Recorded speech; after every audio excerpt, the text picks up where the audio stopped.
저는 오늘 본문 말씀 갈라디아서 2장 20절의 말씀을 가지고 그리스도와 함께 십자가에 못 박혔나니, 그리스도와 함께 십자가에 못 박혔나니, 이런 제목으로 하나님의 말씀 전하겠습니다. 우리 지금 사순절을 보내고 있어요.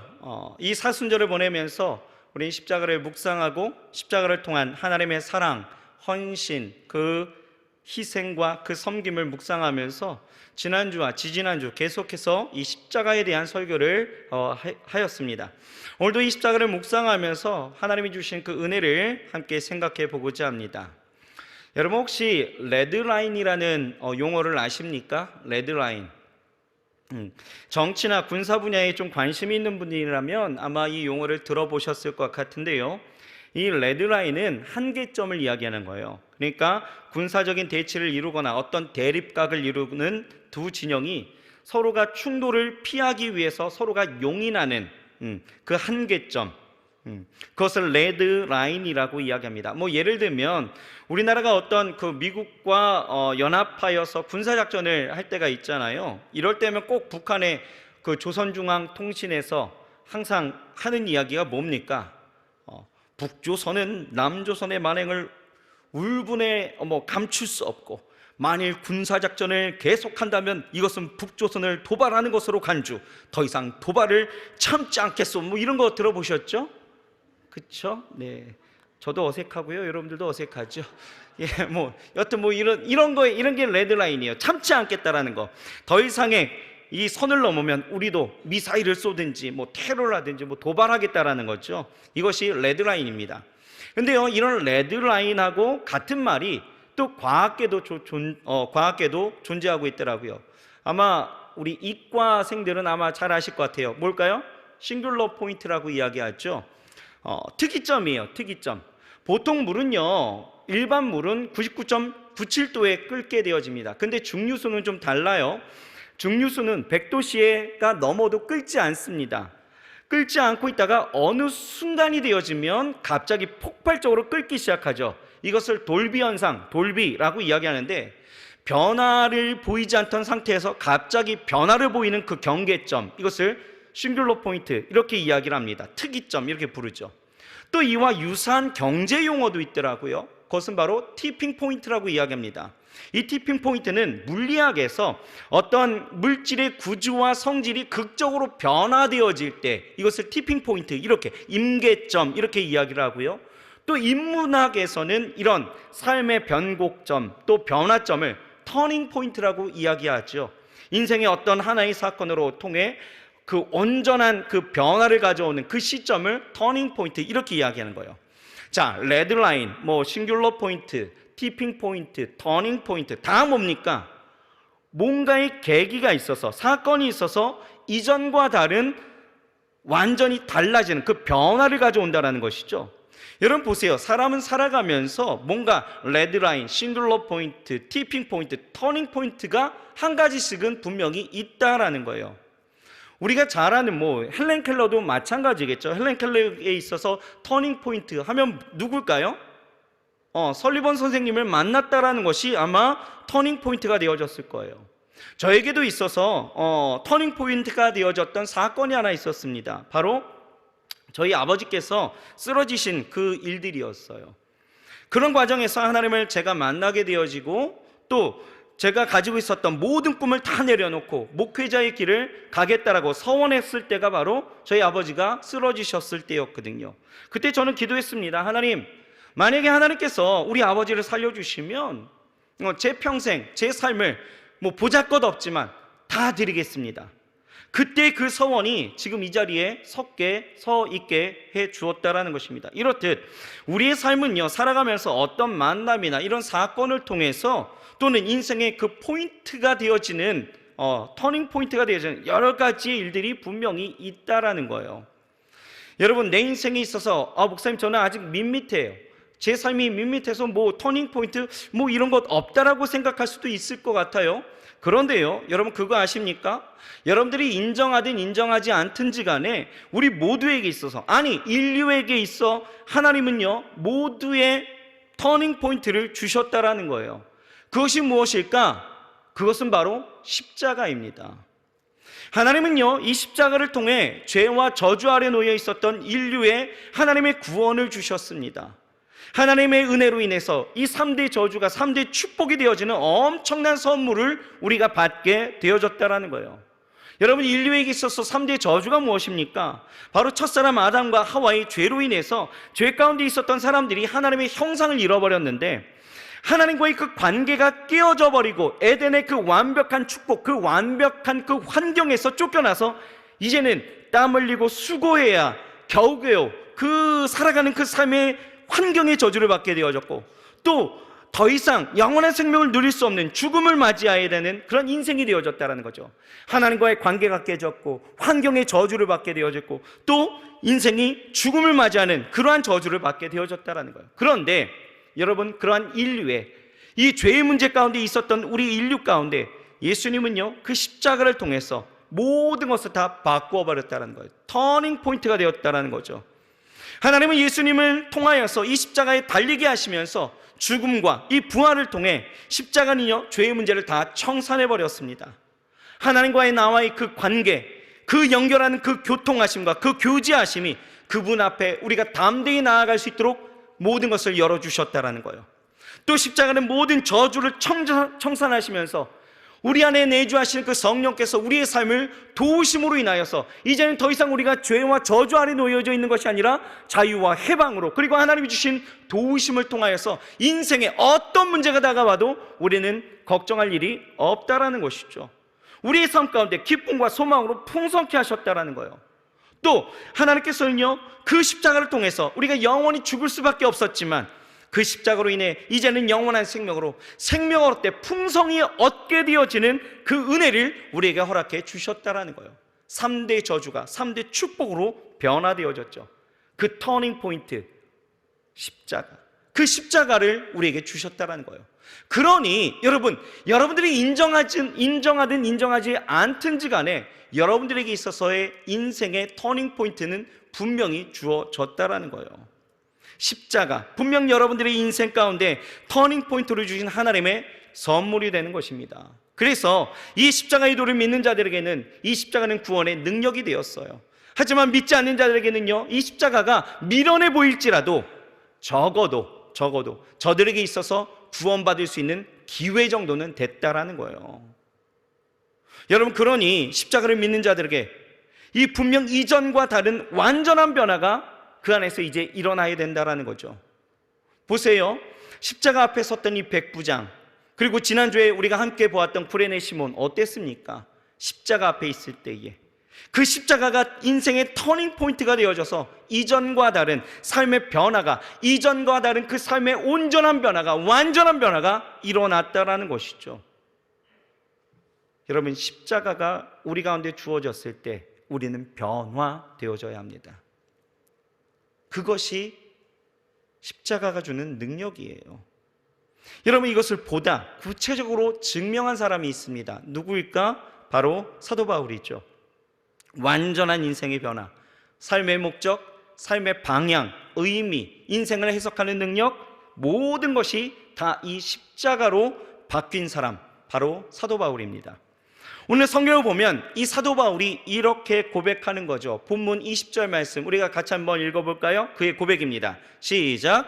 내가 그리스도와 함께 십자가에 못 박혔나니 그런즉 이제는 내가 산 것이 아니요 오직 내 안에 그리스도께서 사신 것이라. 이제 내가 육체 가운데 사는 것은 나를 사랑하사 나를 위하여 자기 몸을 버리신 하나님의 아들을 믿는 믿음 안에서 사는 것이라. 여러분, 이 사도 바울은 변했습니다. 그런데 어떻게 변했어요? 그리스도와 함께 십자가에 못 박힘으로 인생이 변화되어졌다는 거예요. 중요한 포인트는 뭡니까? 십자가에 못 박혔다라는 거죠. 예수님이 지신 십자가를 내가 함께 못 박혔을 때에 그때서야 비로소 터닝 포인트, 변화가 일어났다는 거예요. 그러므로 여러분, 십자가라는 것은요, 내가 관망하고 지켜보는 것이 아니다라는 거예요. 분명 그 십자가는 내가 지고 가야 할 뿐만 아니라 내가 그 십자가에 박혀야 된다라는 거죠. 사도 바울은 그렇게 십자가에 박힌 삶을 살게 되어졌고 그 삶은 과연 하나님께서 기뻐하시는 삶이 되었다라는 것입니다.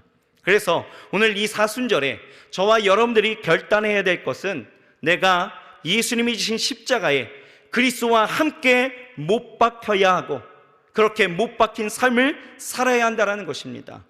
그렇다면 과연 여러분 우리가 어떻게 사는 것이, 어떻게 사는 삶이 그리스도와 함께 십자가에 못 박힌 삶일까? 이것을 생각해야 된다는 거죠.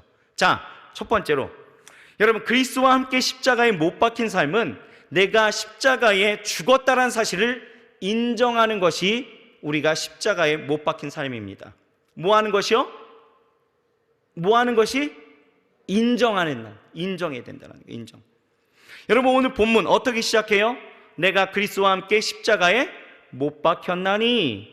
여러분 이 짧은 고백에서 우리가 발견할 수 있는 것은 문법적으로 사도 바울은요 완료 수동형을 쓰고 있어요. 무슨 얘기냐면 상태적 지속성을 우리에게 전달하고 있다는 거예요. 좀 어렵죠? 무슨 말이냐면 하나의 그 단회적인 사건으로 인해서 그 영향력이 현재까지 계속 지속되고 있다라는 것입니다. 다시 말해서 사도 바울은 자신이 다메섹으로 가는 그 길에서 빛으로 오신 예수 그리스도를 만나서 그를 믿음으로 따르는 그 삶을 결단하게 되어졌을 때에, 예수 그리스도를 믿게 되어졌을 때에 바울은 영적으로 예수 그리스도가 지신 십자가에 함께 못 박혔다라는 거예요. 그리고 말미암아서 자신은 율법에 대해서 완전히 죽고 주의 은혜 아래 완전한 해방과 자유를 얻었다라고 표현하고 있는 거예요. 내가 예수 그리스도를 믿었을 때, 내가 예수 그리스도를 만났을 때에 내가 그때가 십자가에 못 박힌 영적인 체험이 되어지는 것이고, 그로 인해서 내 삶은 이제 육체제, 모든 정욕과 모든 그 율법을 내가 죽게 되어지고 하나님 안에서 그 은혜로 살게 되어졌다, 이렇게 고백하고 있는 거예요. 그렇습니다. 여러분 우리도 예수 그리스도를 구주로 믿었다라면, 여러분 믿으시나요? 예수 그리스도를 믿으십니까? 내가 예수 그리스도를 구주로 믿었다면 우리도 영적으로 예수 그리스도와 함께 십자가에 못 박힌 삶이 된 것이기에 우리는 그 십자가가 내 삶의 터닝 포인트가 분명히 되어진 것이고, 우리도 죄와 저주가 내 안에서 죽게 되어지고 새로운 삶과 새로운 변화, 새 삶의 그 역사가 이루어져야 된다는 것이에요. 그런데 문제는 어디 있어요? 내가 그것을 인정하지 않는다는 거예요. 내가 그리스도를 따른다, 내가 그리스도를 믿는다 하면서도 십자가에 못 박혔다는 것을 인정하지 않고 오히려 부인한다는 것이죠. 이런 사람들 어떤 사람들입니까? 내가 예수를 믿는다라고 하지만 여전히 세상이 좋은 거예요. 지금 세상과 하나님이라는 그 영역에 두 발을 다 담그고 있으면서 전혀 어색하지 않습니다. 마음에 꺼리낌이 없어요. 그냥 종교 생활만 하고 있는 거죠. 또 하나님을 사랑한다라고 고백해요. 그러나 그 말씀 앞에서는 내 입맛에 맞는 말씀과 내가 할 수 있는 순종과 헌신, 희생만 내가 수용하겠다라고 말하는 사람들이 있죠. 내가 그냥 그냥 내가 하고 싶은 대로. 이런 사람들, 여러분 예수님의 십자가를 그저 관망하는 사람들입니다. 불편한 것 싫어요. 고통하는 것 어렵습니다. 변화가 두렵죠. 그냥 대충 이쪽도 내 편, 저쪽도 내 편, 그냥 편한 상태, 그런 사람들이죠. 여러분 십자가에 못 박힌다는 것은 무엇입니까? 날 죽이는 거예요. 이전의 삶을 죽이는 것이고, 내 자아가 죽는 것이고, 내 생각과 내 의지를 죽는 것이에요. 죽이는 거죠. 그러니 십자가를 진다라는 것은 분명 고통이 따르는 것이고, 그 고통을 감내하고 여러분 십자가를 지는 사람은 분명 변화와 새로운 삶의 역사를 보게 되는 것입니다. 여러분 신앙생활이라는 것은 단순히 교회만 왔다 갔다 하고 교회에서 뭐 봉사를 하고 뭔가의 직임을 갖고 헌금하고 이런 것이 아니에요. 신앙생활이라는 것은 내 삶의 새로운 결단과 의지적인 변화가 일어나는 것이 신앙생활이에요. 그러려면 어떻게 해야 돼요? 내가 십자가에 못 박혀야 된다는 거예요. 우리는 십자가를 져야 하는 동시에 내가 그리스도와 함께 그 못 박힌 것을 인정해야 이것이 진정한 신앙생활의 시작이 되어질 수 있다는 것입니다. 그렇다면 여러분 내가 십자가에 못 박힐 때 나는 어떤 것에 못 박혀야 될까? 못 박아야 될까요? 어떤 것에? 갈라디아서 5장 24절은 우리에게 분명하게 말씀하고 있어요. 같이 한번 읽어볼까요? 시작. 그리스도 예수의 사람들은 육체와 함께 그 정과 욕심을 십자가에 못 박았느니라. 무엇을 못 박아야 돼요? 무엇을? 육체와 함께 정과 욕심을 박아야 됩니다. 자, 첫 번째가 뭐였어요? 육체와 함께 정이죠. 정이 뭡니까? 정. 말하지 않아도 알아요. 그저 바라보면 마음속에 있다는 걸. 뭡니까? 초코파이가 정입니까? 여러분, 정이라는 것은 파데마신이라고 이야기하는데요, 이것은 애착, 정욕, 내 안에 있는 내적인 욕망을 정이라고 이야기해요. 정욕, 이렇게 이야기하죠. 그러니까 정은요, 의지적으로 하려 하지 않아도 자동적으로 일어나는 죄악의 심리, 그 본능을 이야기하는 거예요. 나를 만족해 하려고 본능적으로 일어나는 그 욕구들, 그것을 정욕, 이렇게 이야기하는 거예요. 그래서 성경은 뭐라고 이야기하느냐? 여러분, 요한일서 2장 16절에 보면 이렇게 나와 있습니다. 이는 세상에 있는 모든 것이 육신의 정욕, 안목의 정욕, 이생의 자랑이니 다 아버지께로 쫓아온 것이 아니고 세상에서 쫓아온 것이다. 정리해 보면 세상의 모든 것이 다 뭐래요? 정욕과 자랑이래요. 자랑인데, 이 십자가 이전의 나의 삶은 이것들로 나를 만족해 하려는 그 욕구를 가지고 있었던 것이 우리의 모습이었다는 거예요. 그런데 오늘 뭐라고 이야기합니까? 그 쾌락을 쫓고 세상의 그 즐거움으로 나를 기쁘게 하려고 했던 그 본능을 이 사도 바울은 어떻게 해야 된다고요? 십자가에 못 박아야 된다라고 이야기하는 것입니다. 나를 기쁘게 하려고 했던 것들. 또 두 번째 뭐예요? 욕심이죠. 탐심이라고도 이야기합니다. 십자가에 이것을 다 못 박아야 된대요. 여러분, 이것이 무엇입니까? 탐하려는 거죠. 그러니까 탐심, 욕심, 탐하려, 더 가지려고 하는 것을 이야기합니다. 그런데 여러분, 인간이 정욕을 갖고 있으면 자연스럽게 정욕을 채우고자 무엇이 일어나냐? 탐심이 일어납니다. 그래서 이것은 쌍둥이에요. 똑같이 옵니다. 그런데 재밌는 것은요, 이 탐심이라는 것은요, 내가 가진 것이 없어서 내 안에 일어나는 일들이 절대 아니에요. 가진 것이 있지만 더 가지려고 하는 그 욕구가 일어나면서 내게 죄를 범하게 한다는 거죠. 예를 들면 이런 겁니다. 여러분, 다윗이 우리아의 아내 밧세바를 아내로 삼게 되어지잖아요. 범하게 되어지죠. 여러분, 다윗이 아내가 없어서 우리아의 아내를 빼앗았습니까? 아니죠. 정욕이 탐심을 일으켰다라는 거예요. 여러분, 이스라엘의 가장 악한 왕 한다라면 우리는 아합, 이렇게 이야기해요. 그런데 이 아합이요, 이 왕궁 근처에 있었던 나봇이란 그 사람의 포도밭이 탐이 나기 시작합니다. 갑자기. 그 포도밭은요, 이 나봇에게 있어서는 조상들이 물려준 땅이에요. 그런데 이 유대인들에게 있어서 이 땅은요, 굉장히 특별한 의미입니다. 왜냐하면 하나님이요, 이스라엘 백성들이 이끌고 가나안 땅으로 들어왔을 때 그 땅에 대한 문제가 굉장히 저들에게 있어서는 중요한 의미였거든요. 그래서 땅에 약속하신 바는 하나님이 저들에게 보이신 의지였고 선물이었다라는 거죠. 그러니까 하나님이 주신 기업이라는 그 믿음이 있어서 절대로 자기가 마음대로 팔 수 없는 것이 땅이에요.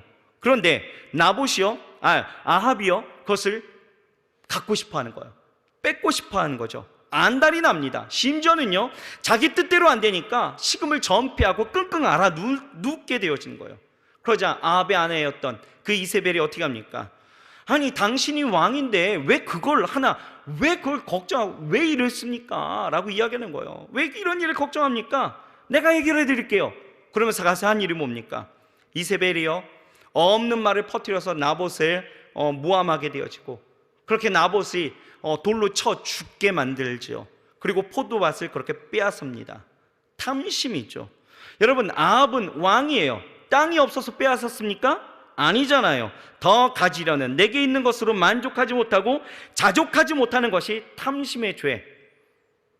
이 죄를 그렇게 유발하면서 살아갔다는 거예요. 여러분, 교회학교 단골 메뉴 있죠? 삭개오 이야기 아십니까? 아시죠? 삭개오가 자신의 집에 예수님이 오셨어요. 예수님께 뭐라고 이야기합니까? 너무 기쁜 거죠. 그래서 그가 이야기하는 거예요. 내가 속여 빼앗은 것이 있다라면 내가 4배나 갚겠나이다, 이렇게 이야기하잖아요. 이것은 율법이 정한 배상법이에요. 그러면 왜 율법은 속여 빼앗은 것이 있으면 4배나 갚으라고 이야기했을까? 왜요? 사실 문제는요, 4배가 중요한 것이 아니에요. 뭡니까? 남의 것에 대해서 절대로 탐심을 가지지 말라라는 그런 의미가 그 안에 담겨 있다는 거죠. 이와 같이 성경은요, 탐심에 대해서 굉장히 중요하게 생각하고 있어요. 그런데 우리의 삶을 보게 되어지면 어떻습니까? 더 가지려고 하는 마음들, 더 내가 누리려고 하는 마음들이 여러분 불현듯 계속해서 올라오게 되어지는 거죠. 그렇죠? 여러분들 캠퍼스에 가면은 재밌는 일들이 있대요. 그 연세대 아는 교수님이 있어서 얘기 들어봤더니 1학년이 되어지면은 1학년 수업에 들어가면은 얘네들이 반은 없어진대요. 1학기가 지나가면. 왜요? 왜 없어질까요? 반수하는 거죠. 반수. 어디 가려고? 서울대 가려고. 서울대 가려고. 꿈이 없어요. 그냥 자신이 대학, 서울대를 들어가는 것이 목표인 거죠. 그러니까 연세대, 고려대, 이화여대, 이런 대학들, 서강대 다 마찬가지입니다. 반수하는 아이들이 그렇게 많다라는 거죠. 왜요? 내가 가진 것이 없었어요? 아니죠. 더 가지려고 하는, 하나님이 그곳에 보내신 이유보다도 내가 더 가지려고 하는 그런 마음들이 더 많이 있다라는 거예요. 물론 여러분 도전하는 거 그런 거에 대해서 이야기하는 것이 아니라 가진 것에 더 가지려고 하는 그 마음을 이야기하는 거예요. 여러분, 바울은요, 이렇게 자신이 갖고 있었던 이 모든 탐심을 어떻게 했어요? 십자가에 못 박았다라는 거예요. 십자가에 정과 욕심을 못 박으면서, 이 사도 바울 부자였습니다. 유력한 사람이었죠. 그런데 그는 자신의 재물을 다 버렸습니다. 아유, 차라리 나한테 버리지, 이런 생각 하십니까? 바울은요, 율법과 철학에 능한 사람이었어요. 그런데요, 그의 세상적인 지식을 다 버렸습니다. 바울은요, 정욕을 다 버렸어요. 결혼하지 않았습니다. 바울은요, 높아질 수만 있다라면 얼마든지 높아질 수 있었던 사람이에요. 그러나 그 모든 것을 버리고 낮아짐으로 그 명예를 버렸다라는 거예요. 여러분, 사도행전 20장 33절에 뭐라고 이야기한 줄 아십니까? 바울이 이렇게 고백합니다. 내가 아무의 은이나 금이나 의복을 탐하지 아니하였고, 이렇게 이야기하고 있어요. 데살로니가후서 3장 8절에는요, 음식을 값없이 먹지 않고 오직 수고하고 애써 주야로 일함은 너희 아무에게도 폐를 끼치지 아니하려 함이니 라고 이야기하고 있습니다. 조금도 탐심이 그 안에 있지 않았다라는 거예요. 여러분, 우리도 그렇습니다. 십자가에 못 박힌 삶을 인정하고 내가 죽어야 한다면 우리는 정과 욕심을 십자가에 못 박아서 내가 예수와 함께 죽어야 하는 거예요. 내 삶에 만족해 하려고 했던 것들, 내 삶의 쾌락, 내 안에 있는 죄성, 더 가지려고 하는 욕심, 탐심, 정당하지 못하게 빼앗으려고 했던 마음들 다 못 박아야 된다는 거예요. 그런데 여러분, 중요한 것은요, 우리는 못 박아야 된다는 것을 알아요. 하지만 죽지는 않는다는 거예요. 희한하죠. 우리가 죽으면, 죽어야 다시 사는 역사, 그 새로운 삶의 그 변화의 역사가 온전히 펼쳐지고 온전히 그 다른 삶이 십자가가 터닝 포인트가 되어져서 우리의 삶 가운데 주어지는 것이 분명한데, 우린 그걸 아는데 우린 죽지 않습니다. 십자가에 오르긴 해요. 근데 죽지를 않는 거예요. 죽지 않았는데 난 죽었다라고 이야기합니다. 죽지 않았는데 여전히 우리는 우리의 삶 가운데 그 변화를 기대하기도 하고 하나님이 주신 그 축복을 막 기대하기 시작하는 거예요. 이건 마치 열매 없는 나무를 쳐다보면서 언제 감 떨어지냐, 그렇게 입 벌리고 서 있는 것과 마찬가지라는 거죠. 무슨 얘기입니까? 내가 죽지 않는데 다시 사는 그 부활의 영광을 내가 보고 있다는, 내가 죽지도 않은데 어떻게 부활의 영광을 내가 꿈꿀 수 있습니까? 어떻게 변화의 일들을 우리가 볼 수 있겠어요? 그런데 우리는 그렇게 살아가고 있다는 거예요. 여러분, 이걸 뭐라고 이야기한 줄 아십니까? 이건 쇼예요. 쇼입니다. 신앙생활이라는 것은 여러분 결코 쇼가 되어서는 안 된다라는 거예요. 죽은 척하는 것, 이러한 신앙생활은 가식이에요. 죽으려면 확실히 죽어야 됩니다. 우리 좌우 옆 사람에게 죽으려면 확실히 죽읍시다. 시작. 내가 예수 그리스도를 믿었습니다. 나 십자가에 못 박혔습니다 라고 고백하고 여러분 신앙생활에 온전한 변화와 하나님이 주신 축복을 여러분들 원하신다면 여러분 제대로 죽으십시오. 제대로 죽으십시오. 그래야 새 삶의 변화의 역사가 일어나는 거예요. 완전히 죽어야 합니다. 죽어야 다시 사는 영광도 보는 거예요. 자, 두 번째, 여러분 우리가 그리스도와 함께 십자가에 못 박힌 삶이라는 것은 이제 죽습니다. 그리고 내 안에 그리스도께서 사시는 삶을 우리가 보는 거예요. 내가 십자가에 못 박힌 삶은 내 안에 그리스도께서 사시는 삶을 사는 것입니다. 여러분 내가 그리스도와 함께 과거에 십자가에 못 박힌 것은 나의 그 현재를 완전히 바꿔놓게 돼요. 뭐가 바뀝니까? 뭐가? 삶의 주체가 바뀌는 거죠. 오늘 성경은요 이 사실을 어떻게 말씀하고 있느냐 이렇게 이야기합니다. 본문에 그런즉 이제 내가 사는 것이 아니요 오직 내 안에 그리스도께서 사시는 것이라. 여러분 내가 죽으면 누가 다시 사신대요? 누가 사셔요? 예수 그리스도께서 사시는 거예요. 내가 완전히 죽으면 그 안에 예수께서 사시는 거예요. 여러분 변화는 여기서 시작되어지는 거죠. 여러분 우리가 가짜 신앙이냐 진짜 신앙이냐를 어떻게 분별하냐, 그 기준은요 내 안에 예수님이 살아계시는가 아니면 내 안에 내가 살고 있는가, 이 역사를 보면 알 수 있습니다. 여러분 혹시 가시나무 새라는 노래 아십니까? 가시나무 새? 이거 라떼에 유행하던 노래인데요. 지금 제 속에 이걸 부를까 말까 고뇌를 하고 있는 거예요. 이런 노래예요. 내 속에 내가 너무도 많아 당신이 쉴 곳 없네. 이 노래 좀 멜로디 들어보셨나요? 그거예요. 역시 공감대가 있는 친구들은 좋습니다. 할렐루야. 내 속에 내가 너무도 많아. 그냥 가사를 외울게요. 내가 노래가 좀 그래요. 내 속에 내가 너무도 많아 당신이 쉴 곳 없네. 내 속엔 헛된 바램들로 당신의 편할 곳 없네. 내 속엔 내가 어쩔 수 없는 어둠 당신의 쉴 자리를 뺏고 내 속에 내가 이길 수 없는 슬픔 무성한 가시나무 숲 같네. 이런 노래예요. 여러분 내 속에 내가 너무도 많으면 그분이 쉴 수도 일하실 수도 인도하실 수도 없습니다. 내 자아가 하나인 것 같죠? 아니에요. 우리의 죄성에 대한 그 분야들이요 세세히 나누면 얼마나 많은 줄 아십니까? 내 속에 나도 모르는 그 내가 너무도 많기 때문에 내 안에 십자가에 달리지 않는 그 모습 가운데서 내가 있어 하나님의 역사 변화되어지는 일들이 내 삶 가운데 없는 거예요. 신앙인의 삶이라는 것은요 결코 내가 주도권을 잡고 사는 것이 아닙니다. 그렇다고 물질이 주도권을 잡고 가는 것도 아니고요 쾌락이라는 것이 내 삶을 이끌고 가는 것도 아니다라는 거예요. 고린도후서 5장 17절을 보면 이렇게 말씀하고 있습니다. 그런즉 누구든지 그리스도 안에 있으면 새로운 피조물이라 이전 것은 지나갔으니 보라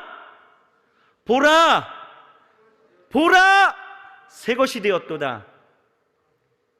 새로운 피조물이 되어지는 거예요. 새 삶의 주인이 바뀌는 거예요. 누구로? 예수 그리스도로. 여러분 주인이 바뀌면요 식당도 맛이 바뀌더라고요. 그렇지 않습니까? 저희 동네에 짜장면집이 있는데 짜장면집에 주인이 바뀌었어요. 그러니까 맛이 바뀌더라고요. 그런 거 아시죠? 여러분 주인이 바뀌면 맛도 변하는데요 우리 인생이 주인이 바뀌면 왜 안 변하겠습니까? 왜 나의 삶이 어제와 오늘과 영원토록 동일할까? 왜요? 주인이 안 바뀐 거예요. 옆 사람에게 인사합시다. 주인을 바꿉시다. 주인을 바꾸시기 바랍니다. 그러려면 내가 십자가에 못 박혀야 되는 거예요. 내가 십자가에 못 박혔다는 것은 예전의 나의 모습에 어떤 것이 플러스 되어져서 더 나은 나의 모습으로 변하는 정도가 아니에요. 완전히 새로운 삶의 주인이 완전히 바뀌는 것을 이야기하는 거죠. 삶의 주인이 바뀌니까 뭐가 바뀌는 줄 아십니까? 여러분 직장을 다녀도 운동을 해도 뭐 공부를 해도, 취업을 해도, 이직을 해도, 운전을 해도, 음식을 만들어도, 전도를 해도, 이 하는 것들, 이것을 하는 목적이 바뀌는 거예요. 어떻게 해요? 나의 유익을 위한, 나의 만족을 위한 것이 아니라 하나님의 영광을 위해서 살아가는 거죠. 하나님의 나라를 위해서 살아가는 그 삶의 방향이 바뀌어지는 거예요. 달라지는 거죠. 여러분, 학교 왜 다니십니까? 목적. 여러분, 내 안에 내가 많으면요, 그 목적은 달라지죠. 어떻게 해요? 처음에는 이 학교를 나와서 이 공부를 하면 이런 분야에 내가 연봉이 이렇게 많은 회사를 이렇게 다닐 수 있고, 내 삶에 정말 아주 그냥 말할 수 없는 누릴 수 있는 일들이 내 안에 많기 때문에 저는 이 학교를 다녀야 됩니다, 뭐 이렇게 되어지는 거죠. 하지만 우리의 주인이 바뀌면 달라지는 거예요. 그것을 통하여 하나님 앞에 영광 돌리는 삶으로 바뀌는 거죠. 여러분, 인생이 달라지면 이렇게 되어져요.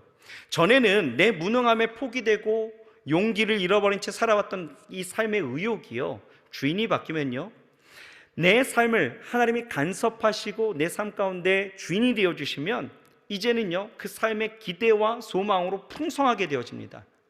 할 수 없다라는 고백이 이제는 할 수 있다라는 외침으로, 선포로 바뀐다라는 거예요.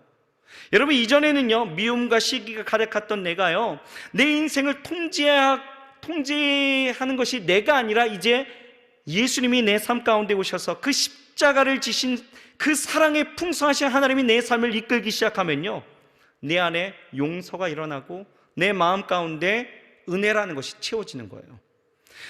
또 절망하기 쉬웠던 내가 이제 십자가에 못 박히게 되어지면, 주인이 바뀌게 되어지면 어떻게 됩니까? 어떤 경우에도 희망을 주시는 예수 그리스도께서 내 안에 계시니 그 안에서 담대함으로 용기 있게 살아가게 되어지는 거죠. 여러분, 우리는 분명 달라져야 합니다. 아니, 달라졌습니다. 아멘이신가요? 그리스도가 내 안에 사시니 이전에 나는요, 나의 능력, 나의 인격, 나의 지혜, 나의 실력, 나의 경험으로 살아오면서 실패와 좌절 앞에 늘 무릎 꿇고 헤매이게 되어졌지만 지금은요, 이제 달라졌습니다. 어떻게 해요? 그리스도의 능력, 그리스도의 인격, 그리스도의 지혜, 그리스도의 실력, 그리스도의 경험이 내 안에 있게 되어지니 어떤 상황 속에서도 성경은 뭐라고 이야기해요? 합력하여 선을 이루는 하나님의 그 일하심을 보는, 여러분, 그 재미가 쏠쏠한 그러한 신앙생활, 그 삶을 우리가 살아 누리게 되어진다는 것입니다. 그러니 여러분, 우리는 십자가에 못 박혀야 돼요. 그리고 내 안에 그리스도가 사셔야 합니다. 그리스도가 내 안에 사시니 나는 오직 예수의 삶을 내가 따르게 되어지는 것이죠. 여러분, 제가 이 말씀을 준비하면서 인터넷에서 그 감동적인 글을 하나 보게 되어졌는데요, 책이 하나 있어요. 암을 이기는 의사들, 이런 책이 있습니다. 혹시 보셨나요? 암을 이기는 의사들, 이런 책이 있어요. 6명의 그 암을 이긴 그 의사 선생님들에 대한 이야기가 쓰여져 있습니다. 근데 이 책에 이희대라는 박사님이 계셔요. 연세 세브란스 병원 암센터 소장님이신데 소천하셨어요. 이 박사님의 그 글이 소개되어져 있습니다. 이희대 박사님은요, 2003년도에 대장암이 발병되어져서 2기 때 수술을 했어요. 그런데 이 간과 골반뼈에 전이가 되어지면서 4기암으로 이렇게 바뀌게 되어지죠. 그러면서 인생이 제한된 삶을 살게 되어지는 거예요. 그런데 그가요, 그렇게 살 수 없음에 대한 고백을 하면서 이 예전처럼 이 암을 이겨보자라는 그 마음을 품고 이제 나아가시는 거예요. 그런데요, 그렇게 하나님 안에서의 새 삶을 살기를 꿈꾸면서 그렇게 살아갈 때에 8년간요 12번의 재발이 있었습니다. 그런데요, 그 재발의 과정을 겪으면서도 여전히 현장에서 암 환자들에게 소망을 주는 그러한 의사의 일을 그렇게 감당했다라는 거예요. 그가 이야기했던 것이 그거예요. 암센터 소장인데 자기가 암이라는 게 말이 안 되잖아요. 근데 하나님은 왜 내게 그렇게 암을 주셨을까라는 생각을 했을 때에 이 암을 이기려는 자들에게, 소망이 없는 저들에게 하나님이 나에게 소망을 주시고자 하는 은혜가 있겠구나라고 생각해갖고 8년간을 그렇게 건강하게 생활하셨다는 거예요. 일반적으로 암 4기면요 금세, 그죠? 그런데 8년간 12번이나 재발하는 그 상황 속에서도 여전히 그 의료 현장 가운데서 소망을 주면서 가셨다는 거예요. 이희대 박사님이요 이렇게 이야기를 했습니다. 뭐라고 이야기했냐면, 암은 하나님을 만나게 해 주었기 때문에 차라리 그것이 저에게는 축복이었다는 거예요. 제가 기독교 학교도 나왔고 성경을 접한 적도 있었지만 수박 겉핥기에 불과했습니다. 그런데 암을 통해서 철저히 낮아짐으로써 비로소 저는 하나님을 만나게 되어졌습니다. 십자가를 지는 거죠. 2003년 6월에 저는 이미 4기였습니다. 말기입니다. 말기.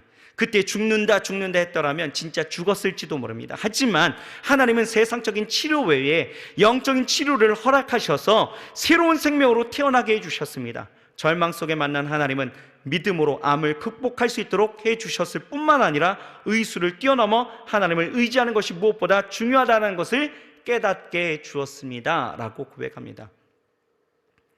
여러분, 내 안에 내가 있으면 절망은 죽음으로 이끌고 간다라는 거예요. 하지만 내 안에 그리스도가 사시면 어떻게 해요? 새로운 삶.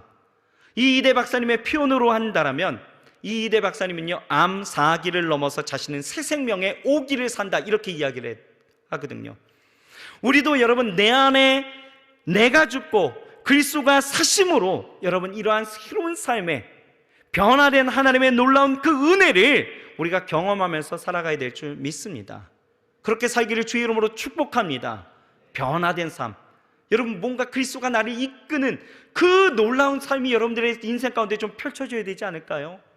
내가 예수를 믿는다고 했는데 여러분 죽지 않았고 여전히 내 삶을 내가 이끌고 가고 있다면 여러분 이게 얼마나 힘들고 어려운 일인지 아십니까? 하지만 내 안에 예수 그리스도가 사시면 그때부터 이제 달라지는 거예요. 그런데요, 자, 세 번째입니다. 그리스도와 함께 십자가에 못 박힌 삶은요 매일 여러분 믿음으로 사는 삶이다 라는 거예요. 오늘 본문 말씀 우리 다시 한 번만 읽어봅시다. 본문 말씀 시작. 내가 그리스도와 함께 십자가에 못 박혔나니 그런즉 이제는 내가 산 것이 아니요 오직 내 안에 그리스도께서 사신 것이라. 이제 내가 육체 가운데 사는 것은 나를 사랑하사 나를 위하여 자기 몸을 버리신 하나님의 아들을 믿는 믿음 안에서 사는 것이다. 자, 여러분 우리는 이렇게 십자가에서 옛 자아가 죽었다라고 이제 인정하고 있어요. 아멘이신가요? 아멘. 그리고 이제 내가 사는 것이 아니라 내 안에 누가? 내 안에 예수 그리스도가 살아계시는 것을 우리는 바라보면서 살아가는 거예요. 아멘이시죠? 그런데 문제는요, 그렇다고 해서 내가 십자가에 못 박혔다 해서 여러분 내가 마주한 인생에 근심과 걱정 없이 만사형통하는 것은 아니다라는 거죠. 여러분들 인생 가운데 걱정 없이 사시는 분 계십니까? 아니잖아요. 늘 번민과 문제, 갈등과 어려움들 내 삶 가운데 늘 언제 다가올지 모르는 그 삶의 연속성이 나를 힘들게 하고 있다는 거예요. 왜 그렇습니까? 왜요? 우리가요 영적으로는 십자가에 못 박혔지만 육적으로는 세상에 살기 때문이죠. 그러니 영적으로는 성령의 소욕이, 또 육적으로는 육체의 소욕이 늘 싸움을 하는 거예요. 그 싸움에 때로는 지치고 고나고 힘겨워하고 주저앉아버리고 싶은 그런 마음이 간절할 때도 있다라는 것입니다. 그래서요 사도 바울은 뭐라고 이야기한지 아십니까? 이 놀라운 갈라디아서 2장 20절의 그 고백, 이 고백 뒤에 뭐라고 이야기한지 아십니까? 로마서 7장 24절이에요. 이렇게 고백합니다. 같이 한번 읽어볼까요? 시작. 오호라 나는 곤고한 사람이로다. 이 사망의 몸에서 누가 나를 건져내랴. 고통하고. 여러분 십자가에 못 박혔지만 여전히 육체를 가진 모든 사람은요 사실 이와 같은 고백이 우리의 삶 가운데 분명히 있다라는 거예요. 그런데 중요한 것은 오늘 성경은 우리에게 뭐라고 이야기하십니까? 분명하게 이야기하신 것이 나를 사랑하사 나를 위하여 자기 몸을 버리신 하나님의 아들을 믿는 믿음 안에서 살라라고 말하고 있는 거예요. 무슨 얘기입니까? 영적으로 그리스도와 함께 십자가에 못 박혔지만 육체적 현실 앞에 고뇌하며 살아가는 우리의 삶의 방식은 무엇이다? 믿음으로 사는 것이다. 믿음 안에서 사는 것이다. 그것이 우리가 변화된 삶을 사는 방식이다 라고 우리에게 권면하고 있다는 거예요. 여러분 믿음으로 살면 우리에게 어떤 일이 일어납니까? 여러분들에게 확증이 되어지는 놀라운 말씀 하나 드릴게요. 요한일서 5장 4절입니다. 같이 한번 읽읍시다. 선포해요. 시작.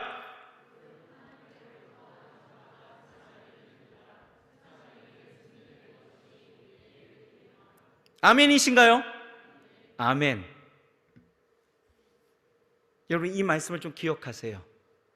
기도하실 때마다 혹여 여러분들이 흔들리고 넘어질 때에 이 말씀을 좀 묵상하세요.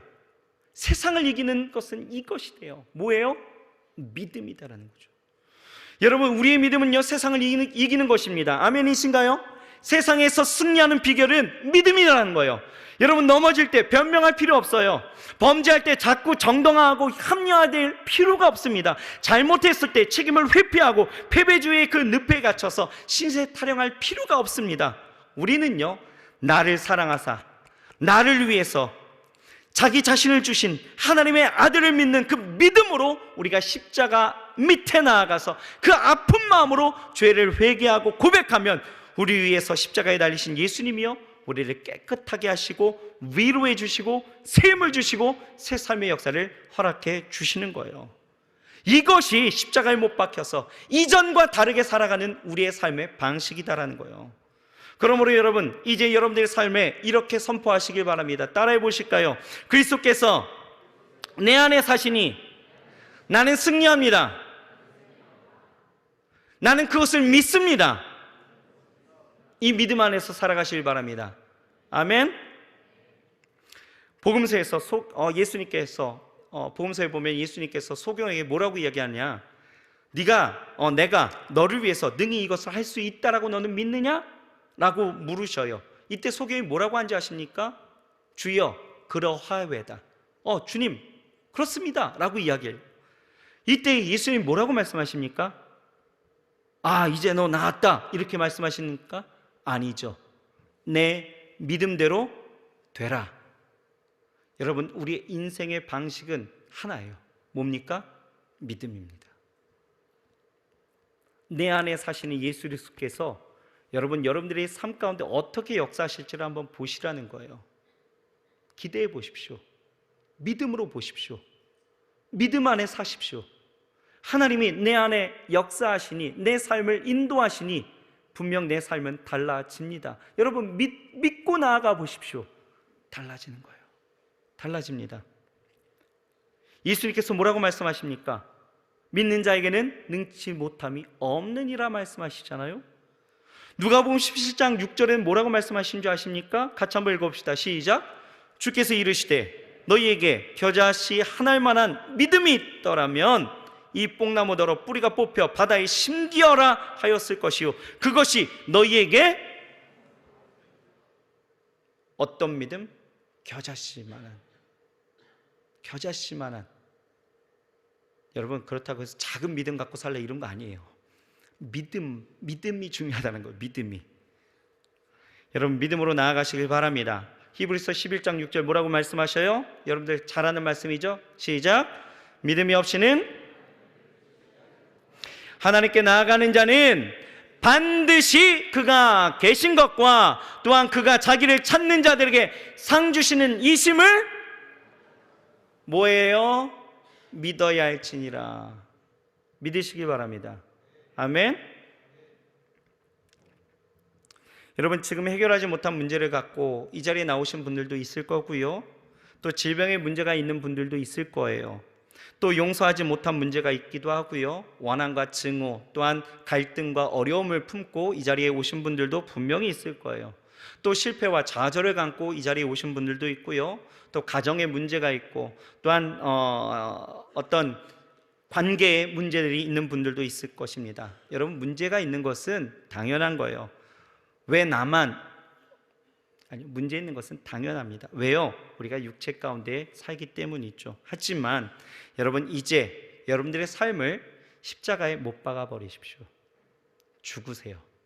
그리고 내 안에 예수께서 사시는 것을 보십시오. 그리고 그가 하시는 일들을 믿으세요. 분명 여러분들 달라집니다. 하나님이 우리의 삶을 그렇게 다르게 하시는 거예요. 내가 하려고 하는 것이 아니라 하나님이 하시는 일들을 보시길 바랍니다. 분명히 우리의 삶 가운데 온전한 것으로 주의 은혜로 채우시고 역사하실 줄 믿습니다. 이것이 우리가 살아가는 삶의 방식입니다. 말씀을 정리할까요? 여러분, 예수 그리스도를 믿으십니까? 사도 바울이 예수 그리스도를 믿는 그 순간 영적으로 예수 그리스도와 함께 십자가에 못 박혔던 것처럼, 여러분, 우리가 예수 그리스도를 진정으로 믿는다라면, 그가 내 구주이심을 믿는다라면 이미 우리도 십자가에 못 박혔습니다. 이제 그 못 박힌 삶을 살아내려면 여러분, 죽으십시오. 여러분들의 인격, 여러분들의 생각, 여러분들의 자아, 여러분들의 모든 것, 경험, 여러분들이 하려고 했던 의지, 정과 욕심 다 못 박아 버리십시오. 그리고 하나님 안에서 예수님께서 내 안에 사시는 것을 보십시오. 하나님이 어떻게 일하시는지를 보시란 말입니다. 하나님이 내 안에 계심을 여러분 믿음으로 우리가 살아가게 되어진다면 여러분, 십자가는 분명 여러분들의 인생 가운데서 하나님이 주신 터닝 포인트의 선물이 될 것입니다. 달라지는 거예요. 달라집니다. 완전히 달라집니다. 이전의 여러분들과 이후의 여러분들이 달라질 것입니다. 여러분, 달라진 그 삶, 하나님이 인도하시고 역사하시는 그 삶을 여러분 한번 경험해 보시길 주의 이름으로 축복합니다. 기도하겠습니다. 하나님, 감사합니다.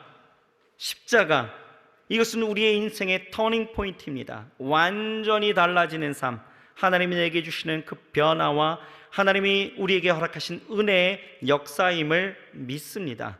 하나님, 이미 내가 예수 그리스도를 믿는다 하지만 내가 죽지 않는 삶을 살고 있었다면 오늘 이 시간 완전히 죽게 하시옵소서. 내 모든 것을 하나님 앞에 드리고 내 모든 정과 욕심을 다 십자가에 못 박아버리고 내 죄된 것을 다 십자가에 못 박아 이제는 하나님 안에서의 새 삶을 꿈꾸게 하여 주옵시고, 하나님, 내 안에 그리스도가 사시는 것을 보게 하시고 내 인생의 주체를 바꾸어서 이제 하나님이 나를 인도하시는 삶, 내가 예수 그리스도를 이끌고 나아가는 것이 아니라 하나님이 나를 이끌고 가시는 그 삶을 경험하게 하셔 주옵소서.